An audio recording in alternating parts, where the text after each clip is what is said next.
to Business Review, a daily program that delves into the latest and most significant economic stories, from stock markets to currency news. Business Review covers the most up-to-date developments in the global financial world.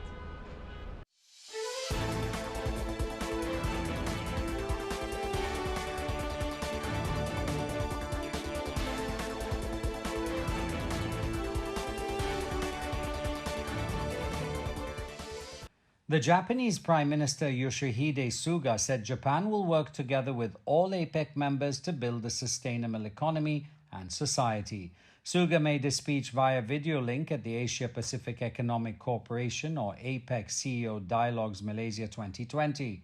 He said the priority for his administration is to focus on green society and reform in the digital sector.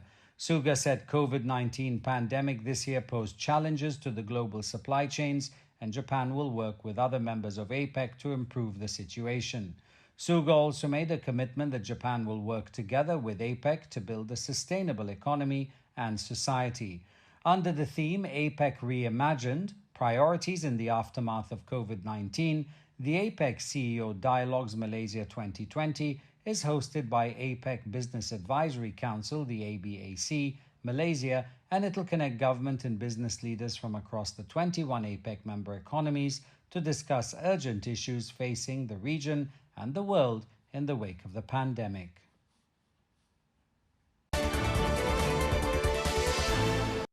The number of Americans filing first-time claims for jobless benefits unexpectedly rose, likely as new business restrictions to control spiraling COVID-19 infections unleashed a fresh wave of layoffs, which could further slow the labor market recovery.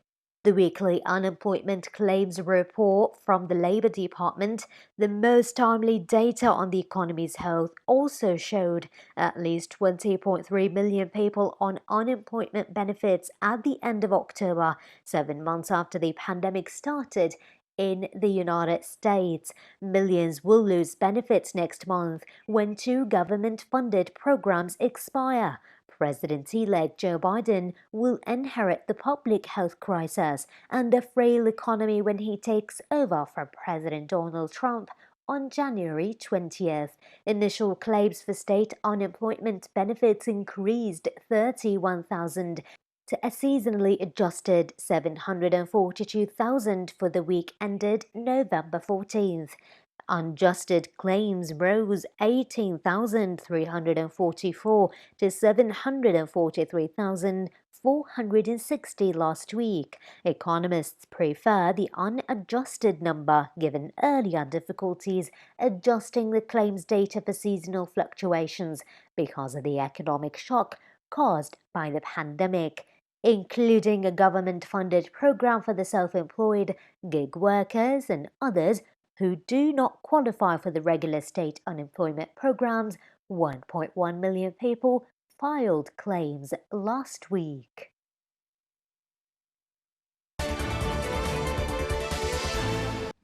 The head of the European Union executive said that the bloc must only lift restrictions for coronavirus slowly and gradually to avoid another wave of infections.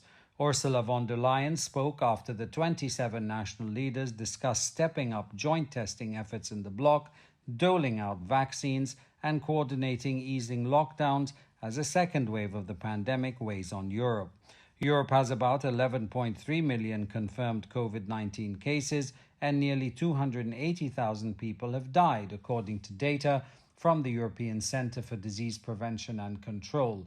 The pandemic has also thrust the EU into its deepest recession. Von der Leyen also commented on the bloc's €1.8 trillion plan to recover from the recession caused by the pandemic, which has been vetoed by Poland and Hungary. Hungary and Poland blocked the EU's 2021 to 2027 budget and recovery plan because access to the funds would be conditional upon respecting the rule of law. Governments are desperate to get jointly borrowed EU money, the first ever attempt by the bloc to borrow and spend together to save businesses and jobs. While the 2 Eastern European countries refused to support the financial plan with the rule of law condition, others, including the Netherlands and the European Parliament, refused to accept it without it. The Economist Intelligence Unit, a global business intelligence under the UK Economist Group, has released its latest report on worldwide cost of living survey after rating 133 global cities and comparing the price of a basket of 138 everyday items in each. Paris, Hong Kong, and Zurich have jointly ranked as the world's most expensive cities since the COVID-19 outbreak, according to the research. The report also assessed the impact of the outbreak on living cost. Cities in Americas, Africa, and Eastern Europe have seen their cost fall due to the depreciation of US dollars, but Western European cities have become more expensive as a result of the euro rise in value against US dollar. Among the most expensive cities, a kilo of bread this year costs an average of 6.1 US dollars in Paris, 5.03 US dollars in Zurich, and 3.82 US dollars in Hong Kong. Singapore and Osaka, which tied with Hong Kong in previous survey report in March, have slipped to fourth and fifth places in the cost of living since the epidemic. Furthermore, the pandemic has also influenced people's consumption habits. Working from home has boosted sales of laptops and desktops, with price being up 18.7% on average from the previous year. However, sales and prices of clothes and shoes are down because of less going out.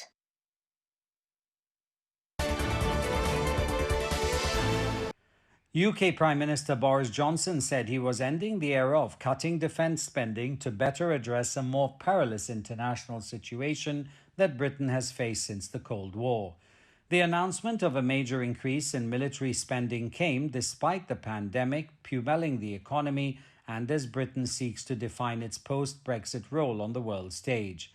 In a speech to Parliament outlining first conclusions from a big review of foreign policy and defence, Johnson announced an extra £16.5 billion for the military over the next 4 years. The defence budget is now just under £42 billion a year. Johnson said the extra spending reflected the need to upgrade military capabilities with plans for a new Space Command and Artificial Intelligence Agency. He said the spending would also be used to restore Britain's position as the foremost naval power in Europe and cement Britain's position as the largest defence spender in Europe and second largest in NATO. The government did not set out where the money would come from at a time when the Finance Ministry has spent billions on trying to protect jobs during the COVID-19 pandemic. Britain's main opposition Labour Party said the increase was long overdue and the ruling Conservative government had cut the size of the armed forces by a quarter in the last decade. Some of the relatives of victims of a fatal Boeing 737 MAX crash in Indonesia have slammed a decision by US aviation authorities to allow the jets to return to the skies, saying the move comes too soon. The US Federal Aviation Administration, or the FAA, lifted a flight ban on Boeing's 737 MAX imposed after two fatal crashes in Indonesia and Ethiopia, killing 346 people within 5 months in 2018 and 2019. 2 years after the plane operated by Indonesia's Lion Air plunged into the Java Sea, killing all 189 on board, the tragedy is still raw. In the past, global air regulators promptly followed the guidance of the FAA, credited for decades with pioneering aviation safety, but many are now wary of seeming to toe the FAA line after the US agency was faulted for lax oversight. The Boeing Community Investment Fund's website said that the distribution of funds to provide philanthropic support to communities affected by the crashes would be completed by January 15th of 2021. in both accidents. A stall prevention system known as MCAS, triggered by faulty data from a single airflow sensor, repeatedly and forcefully shoved down the jet's nose as the pilot struggled to regain control. Adita Irawati, an Indonesian Transportation Ministry spokeswoman, said Indonesia would allow the Boeing 737 MAX to fly once the FAA issued airworthiness directives. Irawati added on-the-ground and simulated training for pilots would be included in that process, and the timing would be dependent on compliance with the requirements.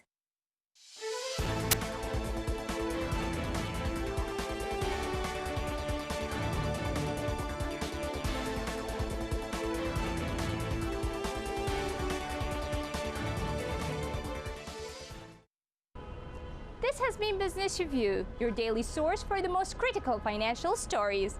Tune in next time for the latest financial news impacting the world economy.